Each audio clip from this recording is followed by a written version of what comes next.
Welcome into Betting the Pitch, Major League Baseball edition. I'm your host, the real underscore G Warner, on Twitter, Instagram, Patreon, pretty much wherever you can find it or find me. Thanks for joining. And we're going to go through on this episode. We're going to go through the Major League Baseball card for Monday, summarize the weekend as quickly as possible when discussing each of the games that happened. We have a loaded Monday card. So without further ado, I might as well just jump right in. Before I start, I highly recommend checking out my Patreon account, patreon.com. So that's the real underscore G Warner, where you can get direct access to me. My leans across all sports are posted nightly or maybe in the wee hours early in the morning. And you can interact with me throughout the day as my write-ups are posted. Download the Patreon app, turn on notifications, and you'll get an alert for each time I lock in a play. My patrons would tell you that the price is very reasonable, especially if you subscribe on other platforms. So check it out. Patreon.com. So that's the real underscore G Warner. Of course, if you're on YouTube, please subscribe. If you're on Apple Podcasts or on Spotify, leave a 5-star review, subscribe, do something of that nature. It'd be great to get me higher up on the search leaderboards or whatever when someone's looking for gambling advice, betting advice, and that sort of stuff. So all lines quoted in this podcast are courtesy of betonline.ag, my favorite place to get my bets down early. Reduced juice is offered on almost every game you want to bet right up until game time. Please follow the link found in the podcast description to fund your account and use the promo code GW50 to receive a 50% match bonus up to $1,000. Okay, so let's go. I'm going to go through each of the games, which there's a lot of them on Monday in Major League Baseball. It was a good weekend. Saturday was bleak, put it that way, but Sunday was great. Friday was way better. It's a grind. We're coming to the dog. I mean, we're in the dog days of summer, it feels, but we're about to hit September. And then we got the stretch run, and then should be a lighter load, but ultimately playoffs, which is the best time, I think, to bet baseball. So come along for the ride. Glad you're listening, and I'll stop yammering about that, and let's just get into this Monday card. So I'll start in the National League, go in rotation order. We have San Diego visiting St. Louis, Blake Snell at Adam Wainwright. Currently, Blake Snell, a pretty big favorite, minus 183 on the road, over unders 9.5, juiced all the way to the under. Which feels a little bit surprising to me based on Adam Wainwright's. I think this is his last year. I think he's announced his retirement. If it isn't, and he hasn't, he should, because he's barely hanging on to a rotation spot. And I think if not for, I guess, getting through a decent start last time out, I don't think he'd be pitching tonight, or would be somehow in the bullpen, or maybe they'd be phasing him out. Anyway, he's a big underdog at home. San Diego certainly has a lot of problems, haven't played well this season at all, especially not at the expectations or payroll expectations. Blake Snell's been awesome. I think ERA leader in the NL, which is not exactly the most advanced stat that the sabermetric community doesn't really look upon as fondly as others. Has some big walk numbers, which somehow he always seems to get through. It's going to be tough against St. Louis, so they do have a lot of power in that lineup, but they've underachieved all season as well. I think this is going to be a tough one for me to advocate backing St. Louis, so I'll probably skip this one, though San Diego is a giant price, and I wouldn't at all dissuade you from taking a flyer on St. Louis, just hoping, or maybe over that potentially Blake Snell isn't able to wiggle off the hook on Monday night. Next, we'll go to Milwaukee visiting Chicago. Big central matchup. The Brewers are kind of pulling away with the NL Central lead, though they've been playing great baseball. You could probably say the same thing about the Cubs. But the Brewers started off at a much better spot. I think they were a game or a half game behind the Cincinnati Reds as they entered into the All-Star break. Chicago was farther behind, but has been playing a lot better. They've been catching up, sort of, but Milwaukee's been really hot. Swept Texas on the road. We're really good at home this weekend against San Diego as well. Now they go to Chicago. Not a huge trip, but we'll be usually in Milwaukee. There are a lot of Cubs fans. So in Wrigley, there certainly will be a huge dominating Cubs contingent, as you would expect for a home team, but especially one of the most popular teams in Major League Baseball. And the Cubs are a slight home favorite, which does, I guess, sort of reflect where these two teams are, certainly in the standings, Milwaukee being better. So you expect they might get a little bit of respect on the road at Wrigley. But ultimately, certainly not a crowd thing. Wade Miley starts from Milwaukee visiting Jamison Tyone. Currently no over-under because we got to figure out which way the wind's going. Looks like it might be 8.5 or 9, but those might be stale or just projections, to be frank.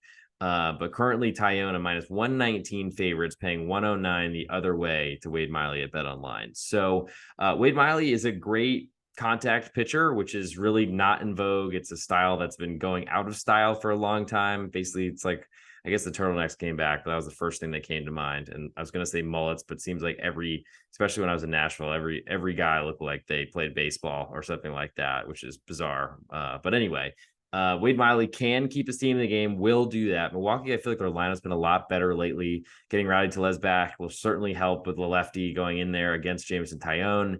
I don't think that he's going to do much in the field. Hopefully he's playing DH instead of first base, but I guess there's not a ton of damage you could do at first base. There's a fair amount, but anyway, Taillon has been really good. He got hurt earlier in the year, had a groin problem, if I remember correctly, and basically rehabbed in the majors because the Cubs didn't really have enough starting pitching depth, which, I mean, the Cubs weren't expecting to compete this year, but they've been a lot better behind Cody Bellinger, and Dansby Swanson has been an awesome signing as well. But I think I'm really only looking towards Milwaukee in this one.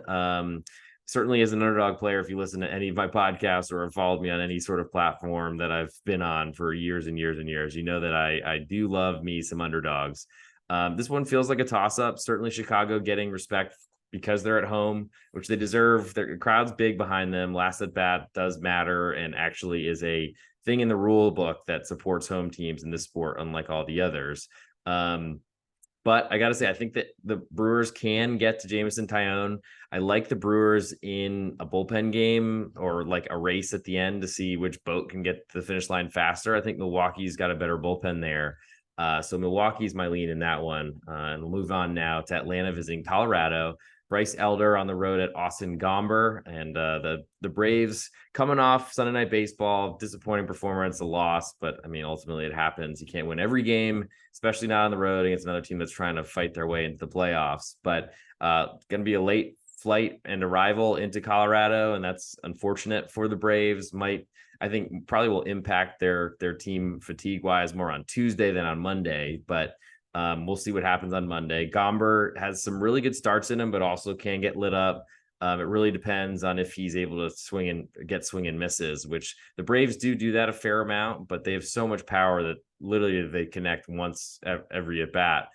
They get 3 tries for 3 strikes. So if they just connect once, that's usually a really dangerous high mile per hour barrel potentially. So I don't like Colorado. They've certainly checked out. I mean, their young players are certainly fighting for their jobs and their places in the organization for the future and potentially getting on some trade radars. Gomber, I don't really know what his really idea is. He's probably just counting out his days to get out of Colorado ever since he was traded from St. Louis, I believe, in the Nolan Arenado deal. But Bryce Elder's kind of been bouncing back, was looking like he was kind of running out of gas, or we're starting to really his pitch to contact nature was getting him in trouble. That doesn't fit Colorado very well. And so I think my biggest interest, I guess I'll get to the number here, Elder minus 226 favorite on the road, which is gigantic, but the Braves are the best team in the league. So that makes sense, at least a little bit. You got the Rockies paying over 2-1, but that's a really tough scenario to want to back them. I think I'm most interested, if you're going to play something this one, to go over 12 runs. Currently slightly juiced to the over. I don't think that Elder gets through a shutout like he did his last start, I think against the Yankees, or it might have been 2 starts ago. There should be some damage. We'll see what happens with that Atlanta lineup. They do play their starters every day, so I don't know that there's going to be a high probability that there's going to be some sitting, but you never know. Matt Olson deserves a day off eventually. I want to keep him healthy for the stretch run in the playoffs, but I think over 12 is my favorite in that one. Cincinnati then visit San Francisco. Andrew Abbott at Kyle Harrison. 2 huge strikeout number prospects, had great strikeout numbers in the minor leagues. Andrew Abbott's done a great job of doing that in the bigs. Kyle Harrison just on his first start through 65 pitches, if I remember correctly, and came out pretty early. So it feels like a lot of San Francisco bullpen in this one, which there's been a lot of San Francisco bullpen and a lot of starts lately. It hasn't been that impressive in my humble opinion, but they're hanging around the playoff race, and aren't really the most dynamic or special team out there, but they're fighting and they're close. So that's saying something. The Reds, on the other hand, they're playing well. Had a tough game today, had a 2-1 lead in the 7th, blew that. And then the bullpen had big problems in the 8th. And that was just a simple enough way to lose to Arizona. Then have to, I guess, travel still on the West Coast, or at least further west than Cincinnati's time zones, with the trip to Phoenix, and now going up north and west to San Francisco. Could see potentially run on fumes a little bit. The Reds had a really tough series with that Arizona and had a really incredible comeback win on Saturday night, which might have made them drag a little bit on Sunday, fell behind early, but eventually took that 2-1 lead, as I said. Abbott's currently a plus 106 underdog on the road at San Francisco. Over-under is 8.5, slightly juiced the over. Kyle Harrison looked really good in his first start, had a lot of swing and miss with like a 98-mile-an-hour fastball. That's pretty awesome, especially from a left-hander. But I want to see if he's able to do this again. I don't know that I'm as concerned about Cincinnati's lineup, about betting against Cincinnati's lineup. It's kind of mellowed out. Ellie De La Cruz is not lighting the world on fire like he was when he first came up. But Andrew Abbott should keep his team in the game. He's got a lot of ballpark to kind of play with in San Francisco. Not really a great home run park. Certainly a much bigger, a huge improvement, and it's definitely much bigger than the Great American Small Park, as they call it in Cincinnati. So lean to the Reds, but I think I need to think a little bit more about it. And really, I want to see if Cincinnati's playing their best players, especially against a lefty, after a really tough series in Arizona. And I guess San Francisco did come off Sunday Night Baseball with a late win, but they don't have to travel anywhere, get to sleep in their own beds. So I feel like that's a pretty good situation for them. Arizona then visits Los Angeles, the Dodgers version. Zach Gallen at Bobby Miller. Should be a pretty good matchup. Arizona fighting for the playoffs. The Dodgers pretty much have the NL West locked up at this point. Miller currently a minus 133 favorite, pays 122 the other way on Arizona. Over under is 8.5, and the juice is split both ways. Zach Gallen's been awesome. He's honestly, anytime he's undervalued or at home and a small favorite, I want to back him. It's a little bit different against the Dodgers because they are such a good lineup, but Dodgers did just play a series at Fenway and have to come all the way back from the East Coast. Certainly it's going to be a late start, so they'll be sleeping on the plane or doing whatever they do. But I lean to Arizona here. I feel like Zach Gallen is really, honestly, he's too trustworthy for me to ever look the other way. Certainly under is interesting, but probably not as interesting because the Dodgers bats are so strong, and Zach Gallen could get hit, though it really hasn't happened much this year. I think he's most vulnerable on the road, which is surprising because Arizona is such a pitcher's park, or such a hitter's park is what it's been in the past. Maybe not so much when Zach Gallen's on the bump. Bobby Miller's good arm, young arm for the Dodgers, not probably going to go too deep in this game, which does put a lot of pressure and stress on the Dodgers bullpen, which is kind of how it's been going all year. The Dodgers bullpen is deep. They're basically the Tampa Bay Rays out west with more of a budget. So that shouldn't necessarily be a problem. I just do feel like this current number, it's basically saying the Dodgers are slightly better than the Diamondbacks at home. Which clearly they're a much better team, but there is I think a significant pitching matchup, at least in the starting area.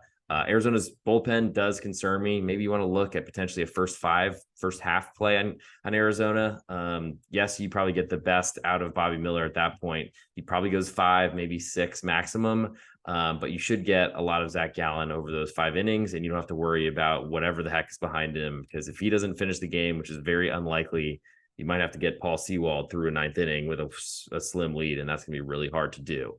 Now I'll move to the American League. We've got the New York Yankees and Luis Severino visiting Reese Olson and the Detroit Tigers. Tigers are certainly a team I'm interested in, but didn't have a great series this weekend with the Houston Astros in town.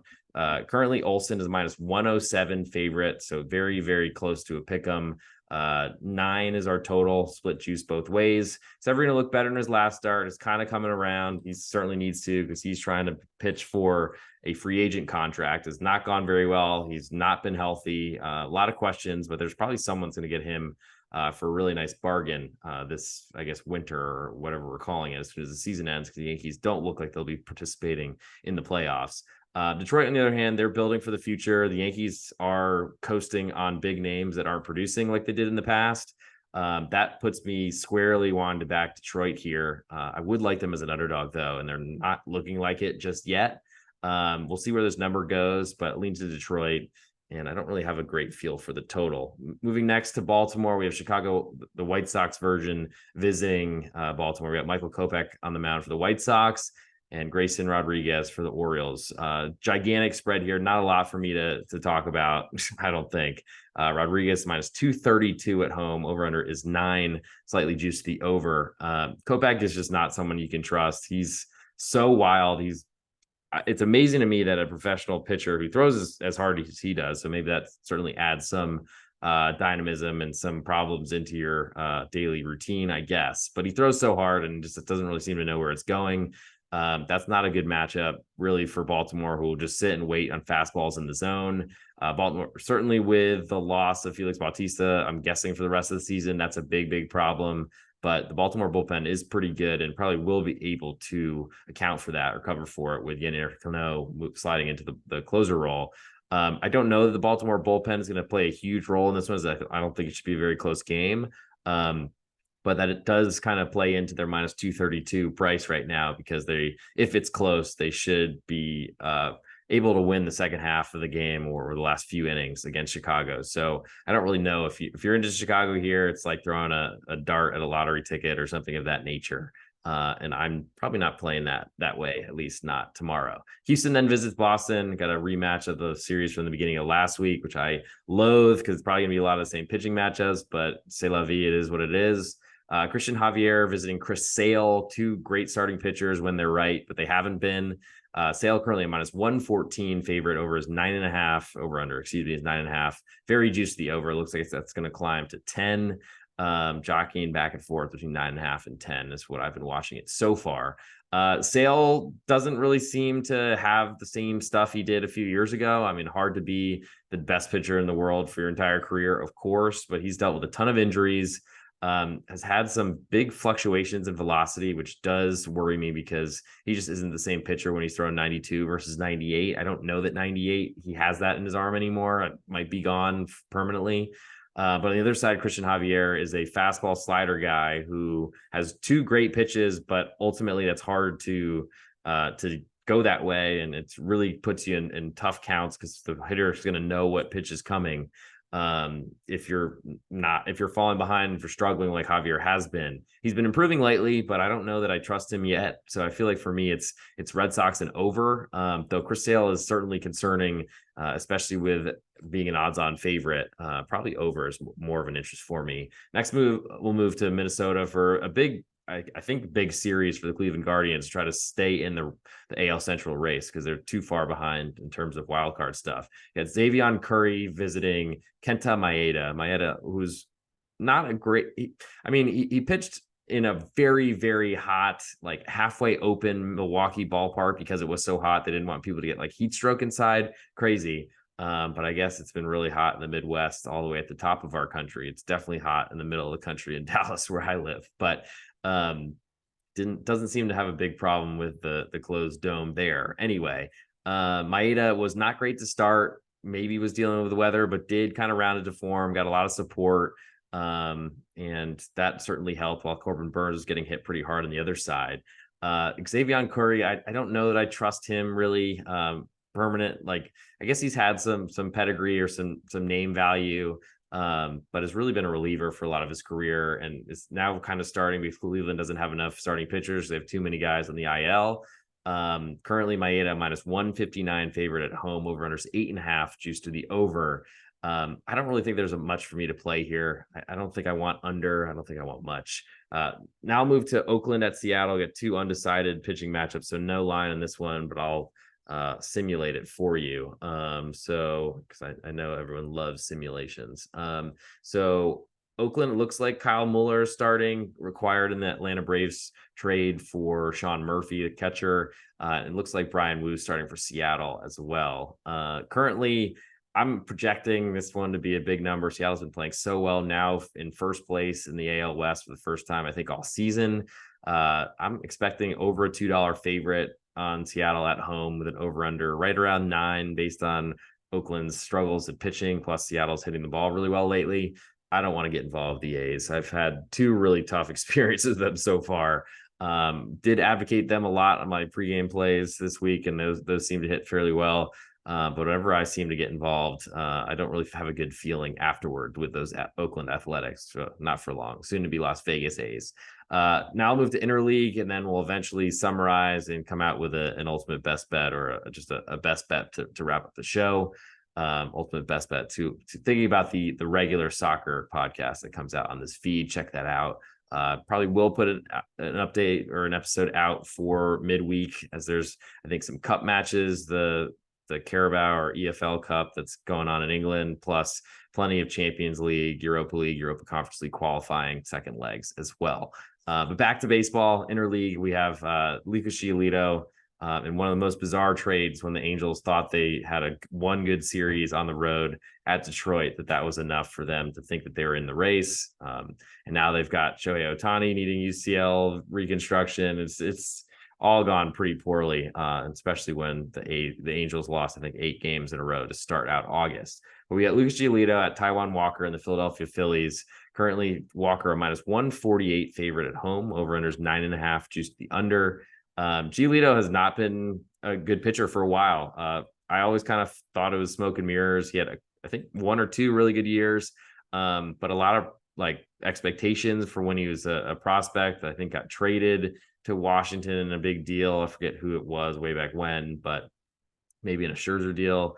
Anyway, Giolito never really made it. Had a couple good years in Chicago, I'll give him that, but wasn't really good this year. His numbers were better than last, but the advanced metrics said he was going to come back to being the kind of pedestrian average pitcher he's been. But then the Angels decided to give up pretty big prospects for him and Reynaldo Lopez, who's never been able to harness his fastball. So I'm not a believer in the Angels.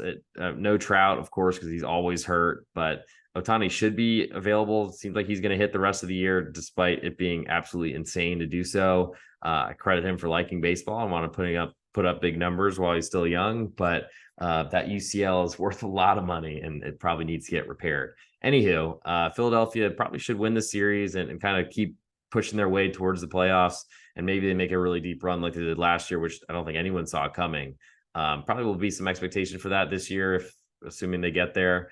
But I don't think this is a number that I want to have anything to do really with the Angels. I probably lean over 9.5, if anything. Washington visits Toronto, Josiah Gray at Kevin Gausman. Another team I have been kind of struggling to time, unfortunately. Washington's been pretty hot, been winning a lot of games.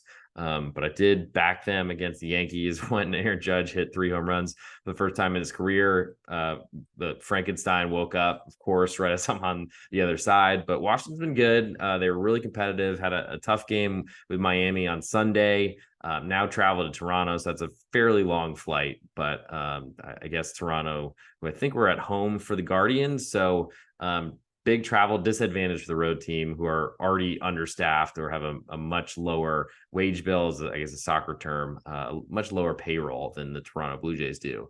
But Gausman, currently a minus 241 favorite, is gigantic. He's a great pitcher, but has some off days. He's kind of one of those 2-pitch pitchers as well, a fastball and then a splitter. And if you know what's coming, or if he's missing a lot with one of them, it does allow you to tee off on the other.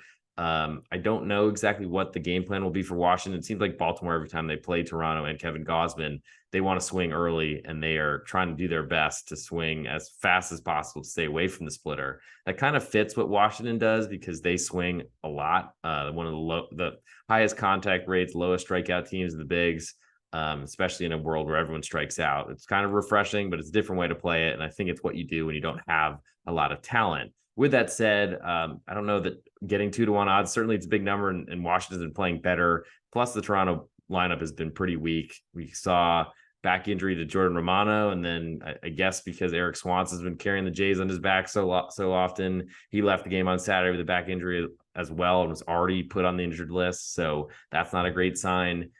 There's some chinks in the Blue Jays armor. Scared to say that because of the disaster that happened with Jeremy Lin at ESPN way back when, but I think that's okay to say. Correct me if I'm wrong, wherever you see fit. But I think the Nats are aside. I'm looking to back potentially in the series. I don't know that I want to do it on Monday, despite the big price tag. And for an over/under of 8.5, very juiced the under. I don't see a lot of runs here, so that's probably my biggest interest in that one. Next, I'll move to Texas, visiting the New York Mets. We got John Gray at Tyler McGill. Just really brutal series for Texas. I mean, the fact that they had, I think, 3 different occasions where they're able to keep Minnesota from scoring after being unable to score themselves, or I think they did not score twice, then scored did not score, scored, did not score, and then did not score again. Their offense, unfortunately, the Texas offense got a grand slam from Jonah Heim. I think it was his first extra base hit since coming back from the injured list. He's playing hurt and is not the same. Texas, their lineup has not been able to hold up to the standards of I guess this rut they've gone in. I mean, it's hard because they were, all basically all stars from 1 to 9 in that lineup. Hard to keep that going for an entire season, but it's been rough. Now Texas are not in first place in the AL West for the first time in who knows how long. That's not good, but they go to now on the road. If you got to be on the road somewhere, they were just in Minnesota, but now they go to New York and get to face the Metropolitans, the Mets, who have basically given up on the season. Tyler McGill has had some really good starts in him, but it's been a while since that's been occurring. Currently, Gray is a nearly minus 150 favorite, minus 149 right now on the road, which is gigantic for considering how poor the Texas offense has been. As I just said, the bullpen is completely lost. It's pretty much Aroldis Chapman and then a bunch of guys, though Chapman blew a save today, and the rest of the Texas bullpen seemed to do fairly well until Jonathan Hernandez came in and walked 3 straight consecutive batters to lose the game. That game might not have ever ended if Hernandez had been able to get out of that. The Twins are so awful at moving runners and doing anything other than trying to hit home runs. But it's another tough loss for Texas, up 5-0. Had 1 grand slam they hit themselves from Jonah Heim, and then gave one up to Royce Lewis. Just a really tough one to take. And I think there's a lot of problems in that Texas team right now. Maybe in the clubhouse, I'm not sure. I'm not privy to that, despite living in the town that they're kind of known for being from. But it's just I've lost a lot of. I didn't really have a ton of expectations for Bruce Bochy coming in after a couple of years off with so many rule changes, but as a bullpen maestro from the past, it doesn't really seem he has that touch anymore. And it's been a big problem for Texas. And that's why they're not in first place anymore. And last but not least, before we get to the best bet at the end of the show, we'll go Pittsburgh visiting Kansas City, another interleague matchup. Johan Oviedo at Zach Greinke. Currently, it's nearly a pick 'em with Kansas City a slight favorite at home, minus 106. The over-under is 9, slightly juiced to the over.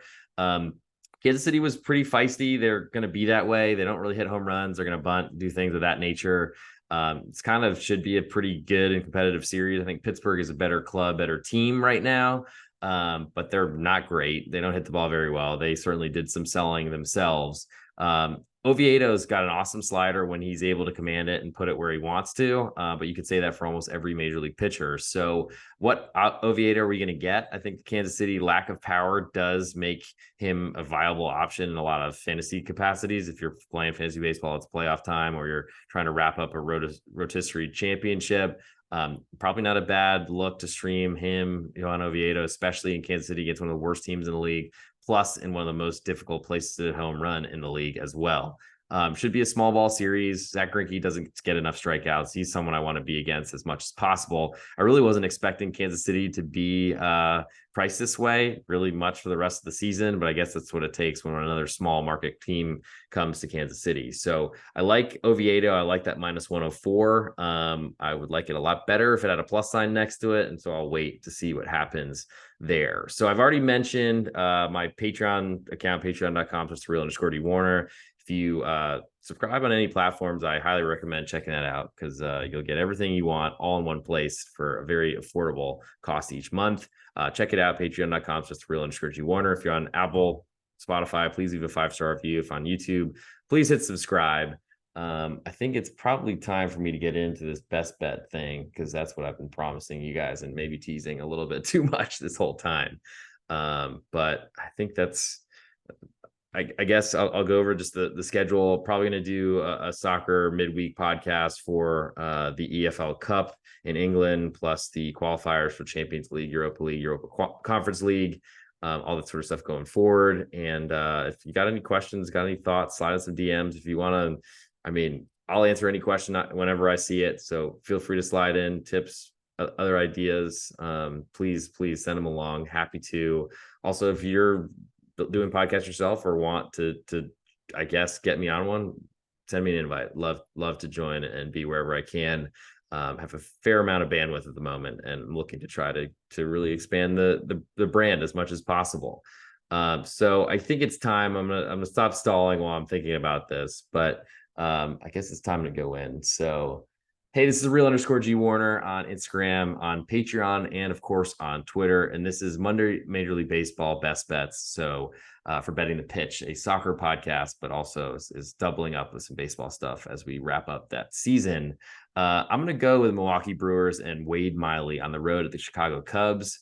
Currently, Miley, a plus 109 underdog, is really competitive, I think, and will be against Chicago. It's going to be tough in Wrigley where you never know where the wind's blowing, but a pitch to contact guy like Wade Miley has to really, in order to succeed, he has to know where the ball's going. He's great at missing bats. He's great at keeping the ball on the ground. I think he'll frustrate Chicago. And then it's a really good, I think, advantageous situation for the Milwaukee bullpen to go up against Chicago's. As Milwaukee's, I think, is better. I think the Milwaukee lineup's been hitting a lot better lately, too. And this is a big statement series from Milwaukee to show that they are going to be the NL Central champions of 2023. And that'll do it for this episode of Betting the Pitch. Thanks for checking me out. Slide in any DMs, wherever you find me. And I'm happy to talk further. If you got anything on your mind, let me know. Leave a 5-star review. That'd be awesome. And that'll do it. And I'll talk to you all likely tomorrow for on Monday for a Tuesday type of soccer podcast coming up very soon.